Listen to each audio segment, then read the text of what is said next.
اللهم صل على محمد وعلى آل محمد كما صليت على إبراهيم وعلى آل إبراهيم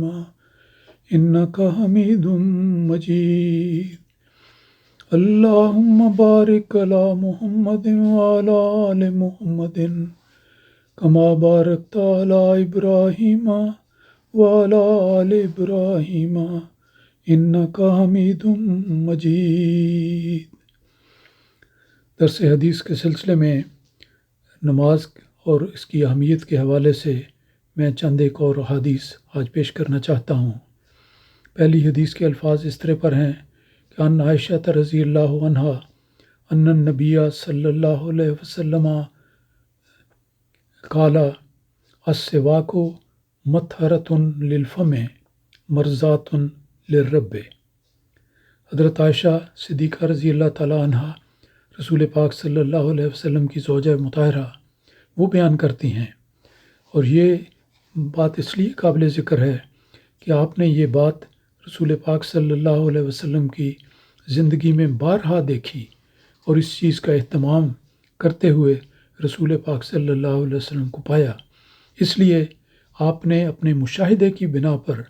رسول پاک صلی اللہ علیہ وسلم کی اس کیفیت کا ذکر کیا ہے اور آپ کے قول کا ذکر کیا ہے. آپ فرماتی ہیں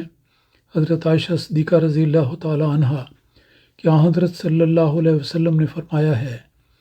کہ مسواک کرنا منہ کی پاکیزگی اور اللہ تعالیٰ کی رضا کا موجب ہے. اب یہ دیکھیں، ایک چھوٹی حدیث ہے،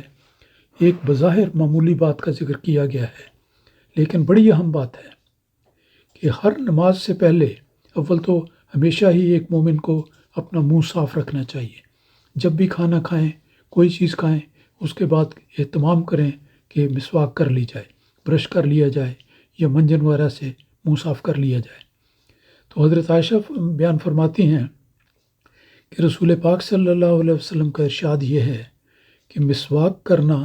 منہ کی پاکیزگی اور اللہ تعالیٰ کی رضا کا موجب ہے. کہ مسواک کو معمولی نہ خیال کرو، مسواک سے اپنے منہ کو صاف رکھنا اور صاف کر کے نماز کی ادائیگی کے لیے جانا آنا، مسجد میں جانا، یہ ایک ایسی چیز ہے جو اللہ تعالیٰ کو بڑی مرغوب ہے، اور اس کا اجر یہ بیان فرمایا کہ اللہ تعالیٰ کی رضا کا موجب ہے. تو بعض اوقات ہوتا ہے لوگ بے دھیانی میں، ابھی پچھلے دنوں کی بات ہے کہ نماز ہو رہی تھی مسجد میں، تو محسوس ہوا کہ کھانے کی جو اسمیل ہے، خوشبو کہہ لیں، لیکن وہ بڑی شدت سے آ رہی تھی. تو معلوم ہوتا تھا کہ کوئی شخص ابھی ابھی کھانا کھا کے آئے ہیں اور انہوں نے اہتمام نہیں کیا کہ پوری طرح وضو کریں. کھانا پاک تو ہوتا ہی ہے، صاف ہوتا ہے، لیکن اس کی ایک بدبو بھی ہوتی ہے جو ناپسند ہوتی ہے. تو وہ شخص اسی طرح آ گئے اور سارے مسجد میں اس بات کا احساس ہو رہا تھا کہ کسی شخص کا منہ پوری طرح صاف نہیں، اس نے مسواک نہیں کی اور اسی طرح آ گیا. تو یہ دیکھیں کہ یہ حکمت ہے رسول خدا صلی اللہ علیہ وسلم کے ان ارشادات کی، اور برکت یہ بیان ہوئی کہ مسواک کرنا منہ کی پاکیزگی کا موجب ہے، اور یہ پاکیزگی اور یہ مسواک کا اہتمام کرنا یہ اللہ تعالیٰ کی رضا کا موجب ہے. تو یہ سمجھتے ہوئے ہمیں اس کا اہتمام کرنا چاہیے. دوسری حدیث آج کے درس کی کافی لمبی ہے، میں ترجمہ پیش کر دیتا ہوں. حضرت مغیرہ رضی اللہ تعالیٰ عنہ بیان کرتے ہیں کہ ایک رات سفر میں میں حضرت صلی اللہ علیہ وسلم کے ساتھ تھا. اب یہ دیکھیں صحابہ کرام کی کیا اچھی عادت ہے اور ان کی طریق تھا کہ وہ جب بھی رسول پاک صلی اللہ علیہ وسلم کے ساتھ سفر میں ہم سفر ہونے کا موقع پاتے تھے تو اس کا ذکر کرتے تھے، اور جو چیز دیکھتے تھے، جو سیکھتے تھے، اس کا ذکر آپ نے روایت کے طور پر ساری امت کے لیے بیان کیا. تو فرماتے ہیں کہ ایک رات میں سفر میں حضرت صلی اللہ علیہ وسلم کے ساتھ تھا. آپ نے چلتے چلتے پوچھا کہ کیا پانی ہے؟ پانی مشکیزے میں لے کر چلتے تھے، تو کیا پانی ہے؟ تو وہ کہتے ہیں حضرت مغیرہ کہ میں نے عرض کیا کہ جی حضور ہے. تو یہ اہتمام کرتے تھے صحابہ کہ یہ پانی سفر میں ساتھ ہونا چاہیے، ضرورت ہوتی ہے. تو فوراً انہوں نے کہا بڑے ادب سے کہ جی حضور میرے پاس ہے۔ چنانچہ آپ سواری سے اترے رسول خدا صلی اللہ علیہ وسلم، اور اندھیرے میں اتنی دور گئے جہاں آپ نظر نہیں آتے تھے۔ دیکھیں انسان اگر رفع حاجت کے لیے جاتا ہے تو ہمیشہ اگر باقاعدہ غسل خانہ موجود ہو تو وہ استعمال کرنا چاہیے، جس میں انسان اکیلا ہو اور سطر کا پورا اہتمام ہو سکے۔ لیکن اگر ایسا موقع ہو کہ رات ہے، کسی جنگل میں جا رہے ہیں، تو سنت نبوی یہ بتاتی ہے کہ آپ اتنی دور تشریف لے گئے کہ جہاں سے آپ نظر نہیں آتے تھے، تو گویا اندھیرے کی ایک دیوار درمیان میں آ گئی۔ پھر آپ قضائے حاجت کرنے کے بعد آپ پھر واپس آئے، اور پھر اس کے بعد آپ وضو کرنے لگے۔ یہ بھی ایک بڑی اچھی عادت ہے، اور سنت نبوی اسے استدلال کیا جا سکتا ہے کہ جب بھی انسان کا وضو قائم نہ رہے تو اول وقت میں انسان کو باوضو ہو جانا چاہیے۔ تو رسول پاک صلی اللہ علیہ وسلم قضائے حاجت کے لیے گئے، اور واپس آتے ہوئے آپ نے وضو کرنے لگے، اور حضرت مغیرہ بیان فرماتے ہیں کہ میں لوٹے سے پانی ڈالنے لگا۔ تو رسول خدا صلی اللہ علیہ وسلم نے کس طرح وضو کیا، اس کا تھوڑا سا نقشہ آپ نے بیان کیا۔ آپ بیان کرتے ہیں کہ منہ دھونے کے بعد پہلی چیز ہاتھ دھونا، پھر اس کے بعد منہ دھونا، کلی کرنا، اور مسواک میسر ہو تو مسواک کرنا۔ بہرحال اپنے منہ کو اچھی طرح دھونے کے بعد جب آپ ہاتھ دھونے لگے، جس وقت اس سے اگلا مرحلہ آیا تو آپ ہاتھ دھونے لگے تو جبے کی تنگ آستین پیچھے نہ ہٹ سکیں۔ آپ نے ایک جبہ پہنا ہوا تھا جس کی آستین تنگ تھی، تو اس کو اونچا کرنے کی کوشش کی، لیکن وہ آستین جیسے کوٹ کا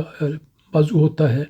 وہ پوری طرح اوپر نہیں ہو سکتا تھا، اور یہ اکثر یہاں پر ہوتا ہے کہ کوٹ ایسے ہوتے ہیں کہ ان کو اوڑھ کے ان کو آسانی سے اوپر نہیں کیا جا سکتا۔ تو اس میں کیا کرنا چاہیے؟ دیکھیں رسول پاک صلی اللہ علیہ وسلم نے کیا کیا۔ آپ نے چونکہ وہ جبہ تنگ آستین کی وجہ سے اوپر نہیں ہٹ سکتا تھا، اس لیے آپ نے جبے کے اندر سے ہاتھ نکال کر انہیں دھویا۔ تو اس کا مطلب ہے کہ رسول پاک صلی اللہ علیہ وسلم نے ایسے تنگ بازو والے جبے کو اتارا۔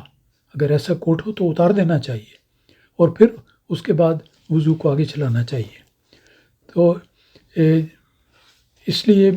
میں جھکا کہ آپ کے موزے اتاروں، تو میں اس کے بعد یہ آپ نے جب ہاتھ دھو لیے، منہ دھو لیا، یہ اختصار کے ساتھ ذکر ہو رہا ہے، تو جب میں جھکا اس لیے کہ آپ کے موزے اتاروں، تو آپ صلی اللہ علیہ وسلم نے فرمایا رہنے دو، میں ان پر مسح کروں گا، کیونکہ میں نے انہیں پاؤں دھو کر پہنا تھا۔ یہ اختصار کی وجہ سے پوری تفصیل یہاں پر نہیں آئی، لیکن مسئلہ یہ ہے کہ اگر انسان نے پاؤں کو دھویا ہو اچھی طرح، اور اس کے اوپر موزے پہن لیے ہوں، جرابیں پہن لی ہوں جو صاف ستھری ہوں، تو پھر اس جراب کے اوپر مسح کیا جا سکتا ہے، یعنی پانی میں انگلیاں ڈبو کر انگلیوں سے اوپر مسح کر لیا جائے۔ تو آپ نے یہی دلیل دی اور یہی وجہ بتائی کہ میں نے اس کے اوپر پاؤں کو دھو کر ڈالا تھا، اس لیے میں مسح کروں گا۔ تو یہ چھوٹی چھوٹی باتیں ہیں جو رسول خدا صلی اللہ علیہ وسلم نے اپنی زندگی میں عملی طور پر دکھائیں، اور صحابہ کرام کا احسان ہے ساری امت پر کہ انہوں نے بڑی غور سے رسول خدا صلی اللہ علیہ وسلم کی ہر حرکت و سکون کو دیکھا، ہر بات کو توجہ سے سنا، پھر یاد رکھا، اور پھر بڑی دیانتداری کے ساتھ اس کو بیان کیا، تاکہ آئندہ زمانے میں آنے والے مسلمان بھی اس سے نصیحت کا سامان سیکھ سکیں۔ پھر ایک اور حدیث آتی ہے، یہ حدیث حضرت ابو ذر رضی اللہ تعالیٰ عنہ کی بیان کردہ ہے۔ وہ بیان کرتے ہیں کہ حضرت صلی اللہ علیہ وسلم نے فرمایا کہ جب مسلمان اور مومن بندہ وضو کرتا ہے، مراد یہ ہے کہ جب وہ اچھی طرح وضو کرتا ہے، اور اس کی تفصیل بھی آگے بیان فرما دی کہ وہ ہاتھ دھونے کے بعد پھر اپنا منہ دھوتا ہے، تو پانی دھوتا ہے، تو پانی، یا فرمایا کہ پانی کے آخری قطرے کے ساتھ اس کی وہ تمام بدیاں دھل جاتی ہیں جن کا ارتکاب اس کی آنکھوں نے کیا ہوتا ہے۔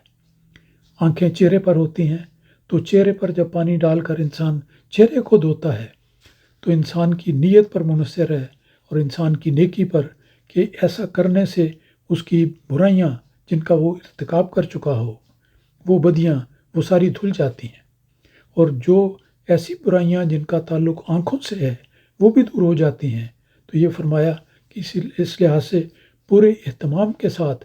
چہرے کو دھونا چاہیے، اور پھر وہ اپنے دونوں ہاتھ دھوتا ہے، چہرہ دھوتا ہے پھر ہاتھ دھوتا ہے کہ وہ بھی پھر صاف ہو جائیں، پہلے بھی ہاتھ دھوئے تو پانی، یا آپ نے فرمایا کہ پانی کے آخری قطرے کے ساتھ اس کی وہ تمام غلطیاں دھل جاتی ہیں جو اس کے دونوں ہاتھوں نے کی ہوں۔ تو جو غلطیاں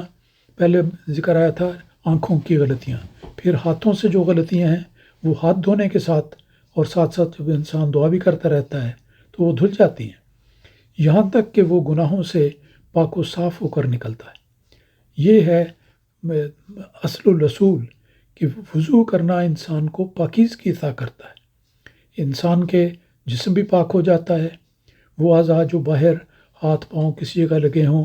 وہ بھی صاف ہو جاتے ہیں، انسان کے خیالات بھی صاف ہو جاتے ہیں، انسان کا منہ بھی صاف ہو جاتا ہے، اور تو یہ ساری صفائی کرنے کے بعد پھر وہ اپنے پاؤں کو دھوتا ہے، آخر میں پاؤں کو دھونا ہوتا ہے۔ تو اس پاؤں کو دھونے میں بھی ٹخنوں کو ضرور دھونا چاہیے، اور پاؤں کی انگلیوں کے درمیان بھی اپنی انگلی ڈال کر وہاں سے بھی اگر کوئی گند ہو تو اس کو صاف کرنا چاہیے۔ تو ساری تفصیل اس حدیث میں نہیں، لیکن دیگر حدیث میں اس کا ذکر آتا ہے۔ تو آپ نے فرمایا کہ جب ایسا مکمل طور پر وضو کرتا ہے کوئی شخص تو اس کی وہ تمام غلطیاں پانی یا پانی کے آخری قطرے کے ساتھ دھل جاتی ہیں جس کا اس کے پاؤں نے ارتکاب کیا ہو، یہاں تک کہ وہ تمام گناہوں سے پاک و صاف ہو کر نکلتا ہے۔ تو یہ وضو کی فضیلت اور اس کی اہمیت اور اس کی برکت کا نہایت اختصار کے ساتھ بیان آپ نے سنا ہے۔ وضو کو جلدی جلدی کرنا اور بس 1 منٹ میں یا 1 منٹ سے بھی کم وضو یا اشارے سے ہی وضو کر لینا، یہ بات بالکل غلط ہے۔ وضو نماز کا لازمی حصہ ہے، اور پورا اہتمام وضو کے کرنے میں ہونا چاہیے تاکہ وضو کے ذریعے انسان کا جسم، اس کے خیالات، اس کے ہاتھ پاؤں، ہر چیز پاک ہو جائے، اور پاکیزہ جسم کے ساتھ وہ اللہ تعالیٰ کے حضور پھر سجدہ ریز ہو۔ تو اللہ تعالیٰ ہمیں صحیح طور پر ان احکام کو یاد رکھنے کی بھی توفیق دے اور ان پر ہمیشہ عمل کرتے رہنے کی بھی توفیق دے۔ اللہم صلی علی محمد۔